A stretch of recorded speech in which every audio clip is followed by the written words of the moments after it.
Good morning. Welcome to the midweek edition of Inside Nigeria. Inside Nigeria is a breakfast show on leadership television where we review and discuss topical issues on the program. My name is Winifred Ubebo, your host, on the program.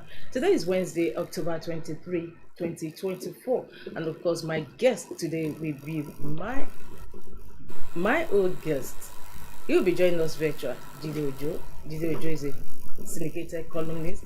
He's also a public affairs analyst. However, on this first segment of the program, we are going to be reviewing front headline stories of some select newspapers, including Nigeria's influential leadership. Let's go with leadership. Leadership says governors divided over suit challenging EFCC's legality. Governors divided over suit challenging EFCC's legality. Imo, Bauchi, Osun, Taraba joint case. Anambra, Adamawa, Ebonyi withdraw. Supreme Court reserves judgment. Leadership in partnership with Nasarawa upskills 100 Nigerians. Leave FCT roads, Wike warns beggars. IMF downgrades Nigeria's 2024 growth forecast to 3.1%. 19 die in Plateau auto crash. We move towards the mindset of leadership where we lost 181 in Jigawa tanker explosion. Governor Namadi, the governor of Jigawa State, who was in presidential villa yesterday to give President Bola Tinubu report at the fuel tanker explosion in the state. On the business bus of leadership, we have 40 transmission lines throw northern states into darkness. Federal government raises six-man committee to face challenges. 40 transmission lines through northern states into darkness. Federal government raises six-man committee to face challenges. And above the man said, we are monitoring Gulf of Guinea over illicit arms coming from NSA. Court declines PDP governor's ex parte application to hold NEC sack Damagun. And that takes us to page 3, where we have our stand. Today's stand is on non-remittance of pension. Non-remittance of pension. Former President Olusegun Obasanjo introduced the Contributory Pension Scheme, CPS, in 2004, which aimed to promote a culture of savings among workers. Under this scheme, both employees and employers are expected to make contributions to the pension fund, thereby fostering a habit of disciplined saving for retirement. 20 years later, Nigeria's pension system is a story of contrast, as the failure of employers in both private and public sectors to remit pensions to the relevant authorities has defeated the aim of the noble initiative of the former president.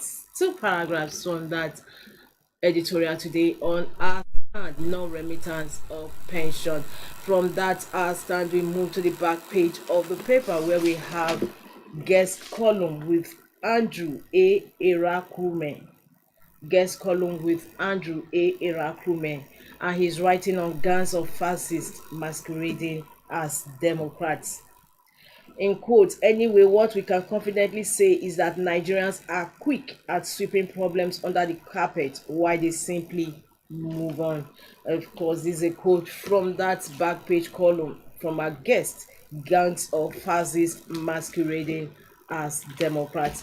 With that, we bring to a close the review of Leadership newspaper this Wednesday. For more, log on to the website of Leadership, www.leadership.ng. From Leadership, we move over to the Guardian. Guardian's main headline story today says federal government seeks IMF's help as flooding oil output crisis damping outlook. We have the pictures of a flood in some states of the Federation, while students and residents travel via canoes in Olauso-Bikon community, Mile 12 area of Lagos, after the release of water from the Oyan Dam by the Ogun-Osun River Basin Authority yesterday. Of course, you can see the pictures there with the students and teachers in canoes being ferried. And is under that main headline story. Federal government seeks IMF's help as flooding oil output crisis dampen outlook. It's a story that continues on page 6 of The Guardian. Beneath that, lost billions why government's youth empowerment efforts are failing. It's a story you have to find. You have to read. Lost billions why government's youth empowerment efforts are failing. Disco's planned meter phase-out may worsen Nigeria's 7 million gap as FCCPC intervenes. TCN urges calm as 40 cable throws north into darkness. Nigeria orders may lose $10.5 trillion to cybercrime next year.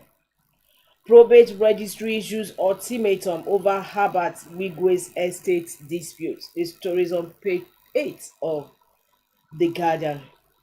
Frequent grid collapse worsening business outlook. Federal government ASU can public varsities Federal government and ASU, it asks, can public varsities afford another shutdown? AGF debunks rumors grace on enforcement of local government autonomy. The story runs on page 5 of The Guardian. And with that, we also conclude the front page headline review of The Guardian newspaper. For more, log on to the website www.guardian.ng. From The Guardian, we move over to The Nation. The Nation says dismissed 19 states case against EFCC. AGF tells Supreme Court yesterday. Setting up of anti-graft agencies lawful. Anambra, Adamawa, Ebonyi opt out. Same leading story today on Leadership, Nigeria's most influential newspaper. Dismissed 19 states case against EFCC. AGF tells Supreme Court. Setting up of anti-graft agencies lawful. Anambra, Adamawa, Ebonyi opt out. And Edun, the Minister of Finance and Minister of Coordination of the Economy, says improved oil production will boost forest inflows. IMF calls Nigeria's economic growth to 2.9%. Export halted for 90 days to crash cooking gas price. Court sacks Kano Electoral Agency chair. Uncertainty envelops PDP as battle for control rages. Court declines to stop party from postponing NEC meeting. Ondo 2024, INEC begins distribution of 55,859 PVCs. Labour candidate tackles Ayedatiwa over Lagos Calabar Coastal Highway. Electoral agency cautions against fake news rumors. And that takes us to the story above the masthead of The Nation. Tinubu canvasses use of CNG as alternative to petrol. NIPCO, it will be accessible. Niger must transformative leadership in NCAA. Court summons Herbert Wigwe's cousin over will. 181 died in Jigawa tanker explosion, says governor. That also concludes front headline stories of The Nation. We move over to the next paper on our menu, and that is Daily Sun. Daily Sun's headline story says, Reps furious over Abuja kidnapping, summoned Wike DSS DG CP. Banditry headers farmers clashes frustrating Nigeria's growth, ex-governor Oshoba. Adamawa Anambra Ebonyi dump suit challenging legality of EFCC, ICPC, NFIU. Supreme Court reserves judgment in case. 5 Air Force officers, 14 others die in Plateau Road crash. Drug peddling, Senate draws battle lines with NDLEA. And just beneath the masthead, before we take the one beside, beneath the masthead of Daily Sun, we have IMF calls Nigeria's growth forecast over flooding insecurity. And lastly, beside the masthead of Daily Sun, we have court declines PDP governor's quest to hold NEC meeting. That concludes front headline stories review of Daily Sun newspaper. For more, log on to the website of Daily Sun, www.thesun.ng. From Daily Sun, we move over to the last paper we have for review on this first segment of the show, and that is Vanguard. Vanguard says unending grid collapses threaten survival of businesses, coming from organized private sector, that is OPS. Unending grid collapses threaten survival of businesses. Call for full privatization of power sector. It hinders economic growth, NECA, frustrating for manufacturers, Manufacturers Association of Nigeria, MAN. More infrastructure upgrades insufficient, full privatization needed, Nachima. Reduces competitiveness of Nigerian businesses, Asbon. Labour demands halt to frequent petrol price increase, orders. 5% excise tax, telcos will soon die like Nitel, MTN CEO Toriola warns. 5% excise tax, telcos will soon die like Nitel, MTN CEO Toriola warns. This story is on page 19 of Vanguard. $0.5 million fuel subsidy bribe, Lawan League regains freedom. Nigeria requires purposeful leadership, full security for growth, as deputy governors.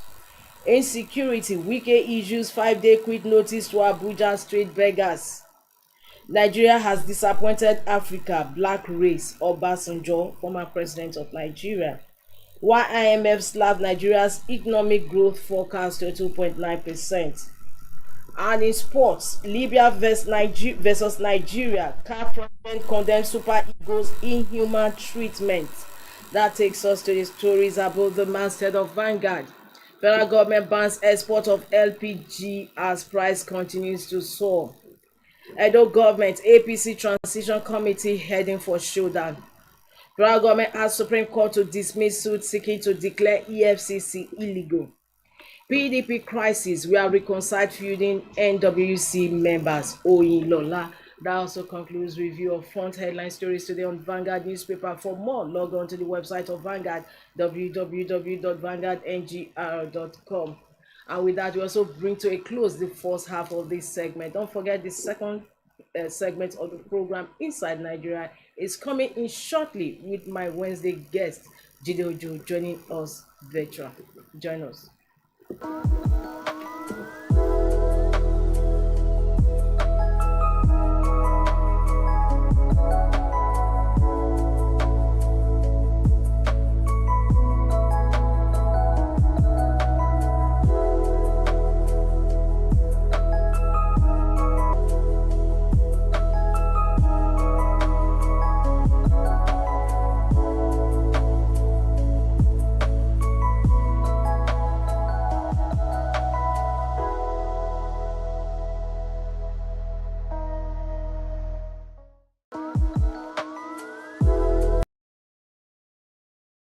Inside Nigeria, breakfast show on Leadership Television. With me joining us virtual is my Wednesday guest. He is a public affairs analyst and a syndicated columnist, Jide Ojo. Good morning. Good to have you on the program. It's been a while. Yes, with the one of the leading stories or developing story today is on leadership and also on the nation. Seems like our governors want to eat their cake and have it. Talking about the suits they instituted at Supreme Court challenging the legality of EFCC. However, the Supreme Court has reserved judgment on that. What do you have to say about that?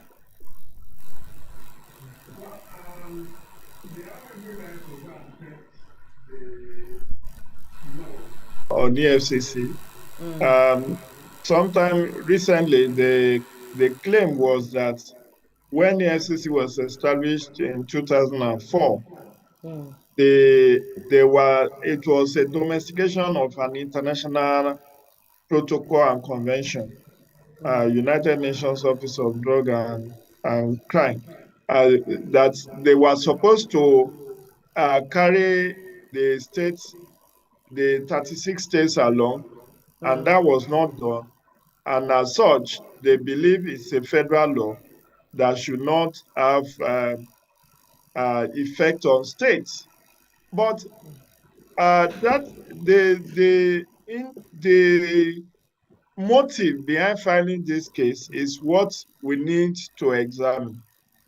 This case was originally filed by the Kogi State Attorney General and Commissioner for Justice, and that is arising from the purported harassment of Yahaya Bello, the immediate past governor of Kogi State.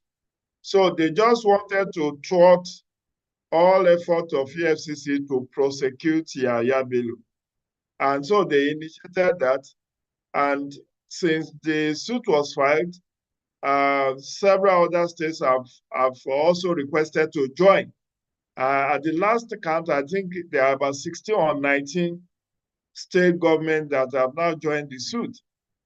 We wait with bated breath how the Supreme Court will rule on this. But in the event that Supreme Court says that the EFCC law should not take effect on states, then we are in for a very long thing in terms of the fight against corruption.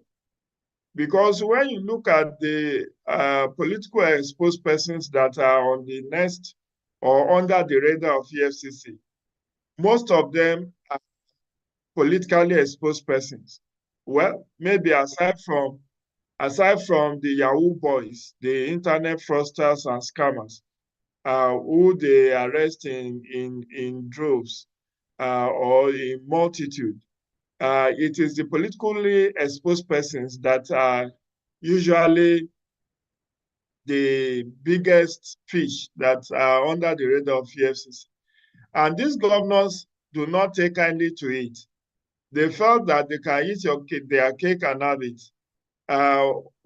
Many of them, or no, not many, few of them have gone ahead to establish their own anti-corruption agency.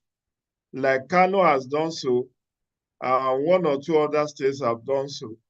But can EFCC investigate, arrest, and prosecute the person that is funding the agency? The answer is no. So you now will find a situation where if EFCC law is declared to be inchoate or that it only has effect on the federal agencies, you then means that impunity of the state governors will now multiply. They will just be wasting and mismanaging the state resources without anybody to caution them. Unless and until when they leave office, and even when they leave office, you know the usual practice, my dear sister. They will always find a surrogate, a crony, a minion to succeed them. Like the case of Kogi State, do you expect the incumbent governor of Kogi State, who happens to be a cousin to the former governor, who even during inauguration said that if he gives another and the former governor gives another, the person whom he issued that order should disobey him and obey his godfather? Is it that kind of person that will now say, I will prosecute my predecessor? So it's a dicey situation. I think we should just wait and see how the verdict of the Supreme Court will be on the powers of EFCC.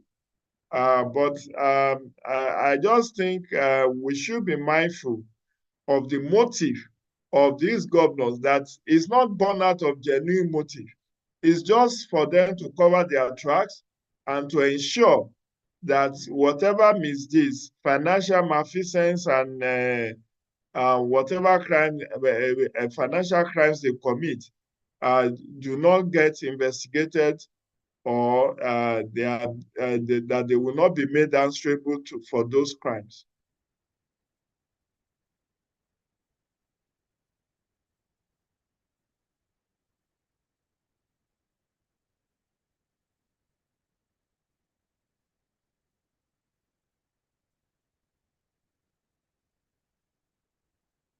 That is supposed to be. Do you think the law setting up EFCC as it were, is it strong enough? Because we have just like you mentioned, the Kogi State former governor in question. You know, when the EFCC chair mentioned during the press briefing that he even called the Kogi State governor to say, "Oh, bring yourself in." And that has continued to generate a controversy among Nigerians, with the fact that some are treated as sacred cows, while some are treated, the way EFCC deem fit. Well, in every system, all animals are equal, but some are more equal than the other. Uh, even in other climes like in US, and you find out that there are soft landing given to certain political class and elite. And it's in tandem with what I wrote about in my column today, how impunity fuels our underdevelopment. Because situations where, let's take it even from how the successive EFCC chairman and chairwoman has been removed from office. There have been 5 of them since 2004. None of them have completed their tenure. They are removed in controversial circumstances under the guise that they abused their office or they committed financial crime themselves. And you wonder why the political class is doing that to the leadership of EFCC. That you find out that is the impunity of the political class to ensure that they are not accountable. Because the moment you start going after former governors, start going after the ministers, or even a former president, the next thing is the campaign of calumny. And if you are not very careful, you will get yourself your hands burnt. We recall very vividly how former Delta State Governor James Onanefe Ibori allegedly promised that he will get Nuhu Ribadu removed, demoted, and sacked. And all of these things came to pass. He didn't make, it wasn't a light threat. He said he will make sure that Nuhu Ribadu is demoted and is sacked from that office. And that came to pass. In fact, Nuhu Ribadu escaped assassin's bullet when he was going to NIFS, Kuru, after his removal from office as EFCC chairman. And that's to tell you the kind of impunity.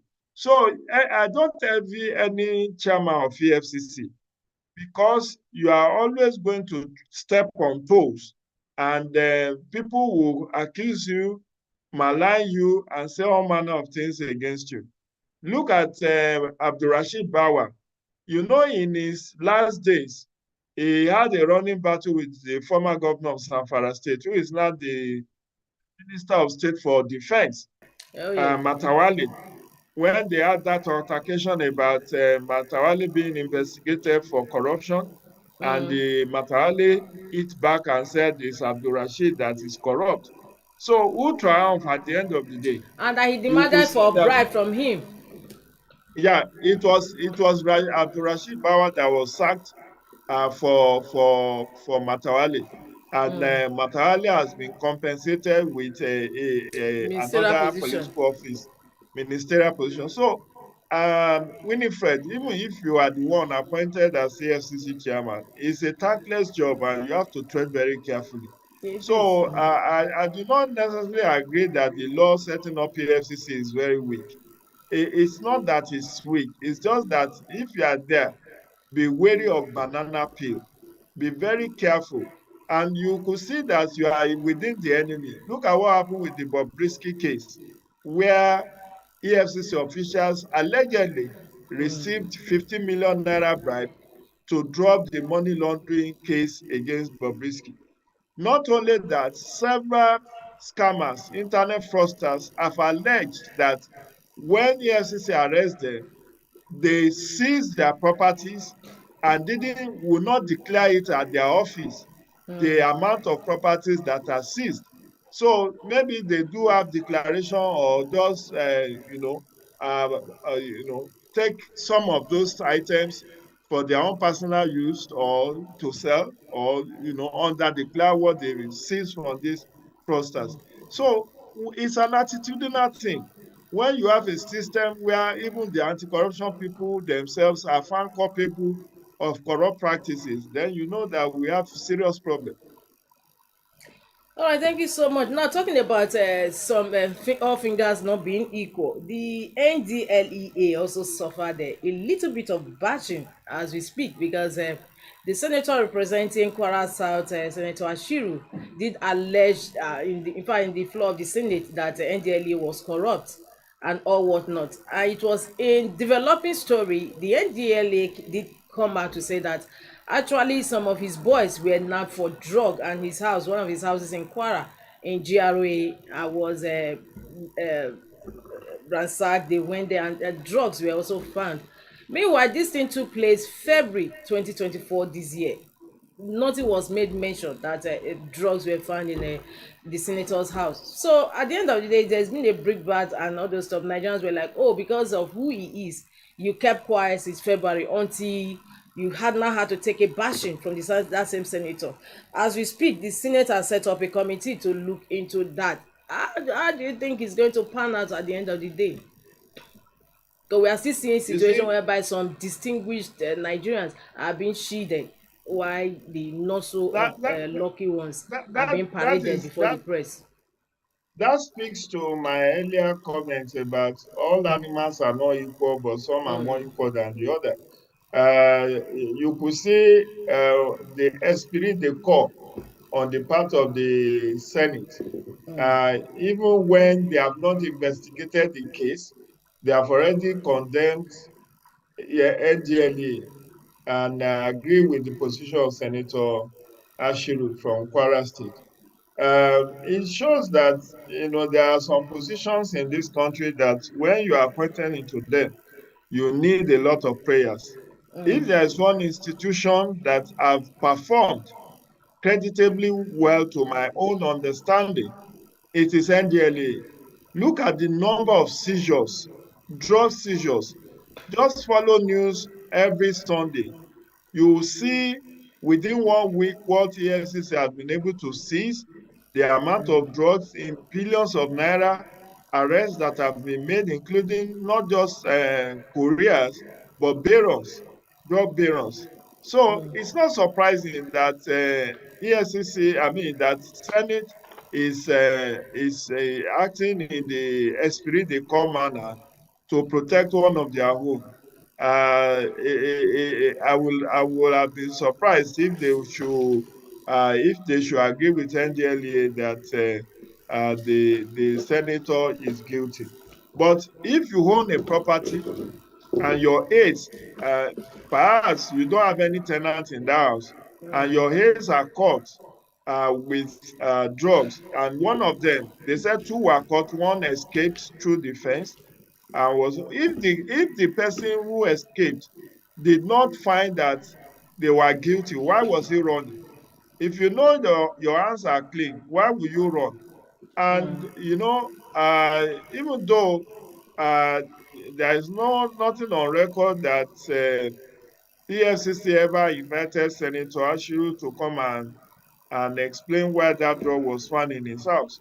Uh, now the Senate is saying, where is the proof? Where is the proof? Well, how will you be calling for proof? How many months after? Almost 8 months after. You are calling for proof. At least it's on record that some drugs were seized, and one is it the two of them that were arrested, that one has been convicted or something. yes. But you find out that because the senator can plead an alibi, that well, yes, they were living in my house, but I wasn't aware what they were doing with their spare time. There was also a time that some aides of Bukola Saraki were alleged to be involved in the Offa robbery. Yes. Um, but eventually, Saraki was never indicted or prosecuted. So you have to be very careful when you are working for the big shots, the VIPs or VVIPs, because when the chiefs are down, you will be thrown under the bus to protect themselves. Uh, in as far as none of those two that were arrested ever confessed that they were sent by the senator to engage in drug peddling, it will be difficult to tie him to it, because the people who are caught are adults, and you never can tell what they could be up to on their own, even when they were not under the instruction of the senator. But it's a culture, it's a brickbat.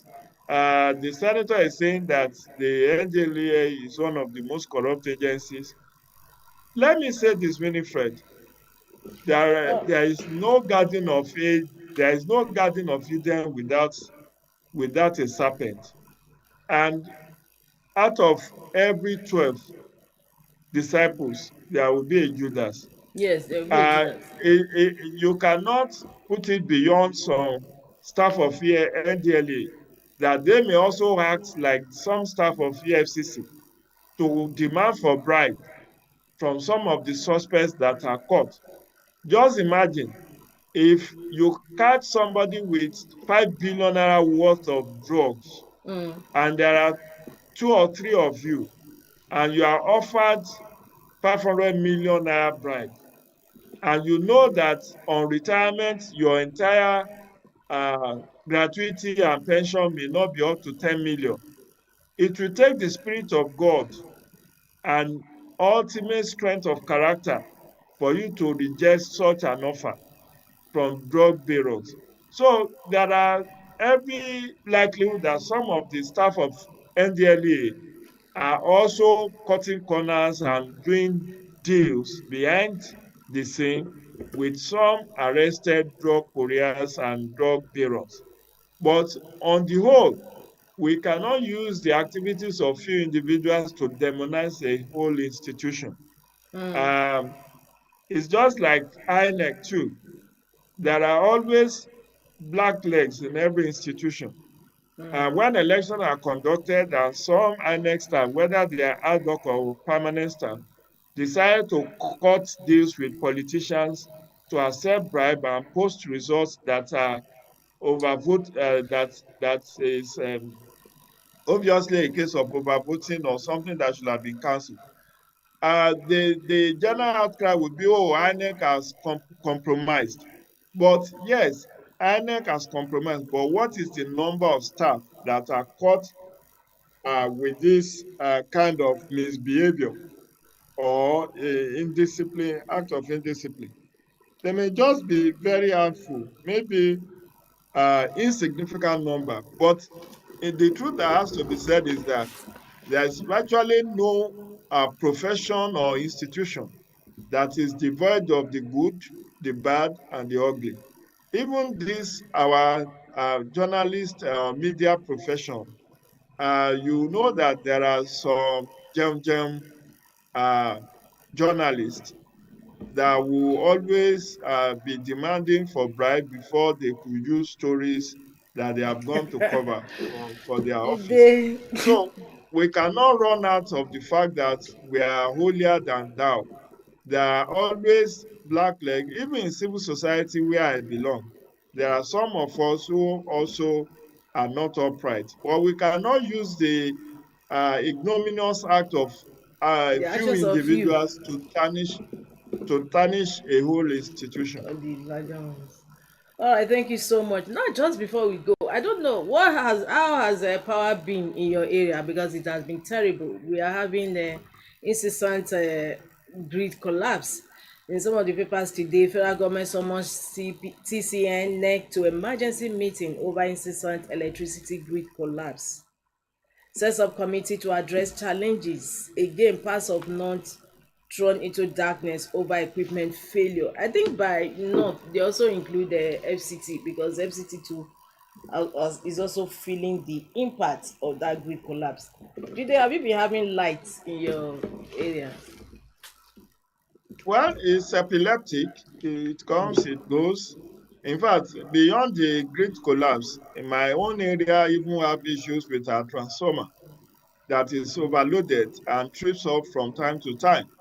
Even when our neighbors around have lights, my own streets and those of us who are on that transformer that is already overloaded may not have light for a period of time. So there's no week that the landlord association here does not spend money to clear one fault or the other because you know, when they privatized electricity, the assumption is that there will be value for money, there will be improved service delivery and all of that. But what has happened is that it's a far cry from that.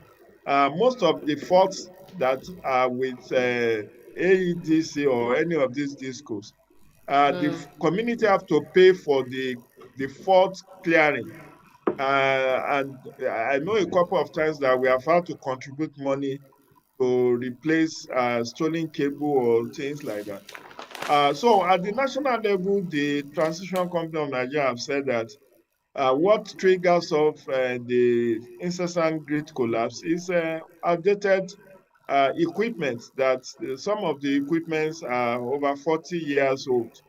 And you ask yourself, with trillions of naira that have been spent on the electricity subsector, what were they using that $1 million? What were they using it for? It has always been excuse galore. At some point, they said the turbines of the new thermal power plants do not have gas supply, that they don't have gas supply. In another breath, they said the transmission lines are old and are being routinely vandalized. Then we also have the issue of uh, debt, huge debt that are being held by electricity consumers, which has made some of these discos to be insolvent and incapable of carrying out their professional act. But, enough of excuses. And I must not also forget to mention issue of sabotage. Uh, Sabotage, in my own estimation, even trumps every other factors that is afflicting the electricity sector. Even when you have routine vandalism of uh, power generation, transmission lines, or even the transformers, it's an act of sabotage, isn't it? It's sabotage that It will is. make people to go and vandalize what we popularly call NEPA cables, or cables, transmission cables, destroy transmission towers, and a lot of people have fingered the power brokers in the electricity sector, like those who are into importation of electricity generators, and those who are even contractors to these TCN contractors or even AEDC contractors, because if they know that once a transmission tower is vandalized, they will be called upon to come and restore the vandalized towers. They will not want that business. They won't want to go out of business. And so you may also have some of these contractors being complicit. They may actually be sponsoring people to go and conduct this act of vandalism. But we need to look beyond this old genuine argument of old equipment and all of that.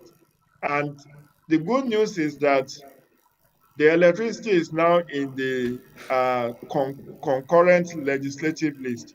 It has been devolved from the exclusive list. So individuals, private organizations, state government, local government can decide to generate their own electricity and, I and think that's build the way to people go. and build people who wants to use it. And then there is also the issue of energy mix, that people, we should also look in the direction of other forms of power generation. But this may take a bit of time to mature. But spending that time, we have to continue to stomach and live with all these inefficiencies in the power sector. All right, thank you so much, Dide Ojo. It's been a pleasure having you on the program, and of course, I look forward to having you on this same platform next week. And this is where we draw the curtain on today's Inside Nigeria Breakfast Show on Leadership Television. My name is Winifred Ugobo. I look forward to having you same time, same station for another fresh edition tomorrow. Thanks for joining us. Thank you for watching. For sponsorship and advert placements, please contact 080 3688 6158.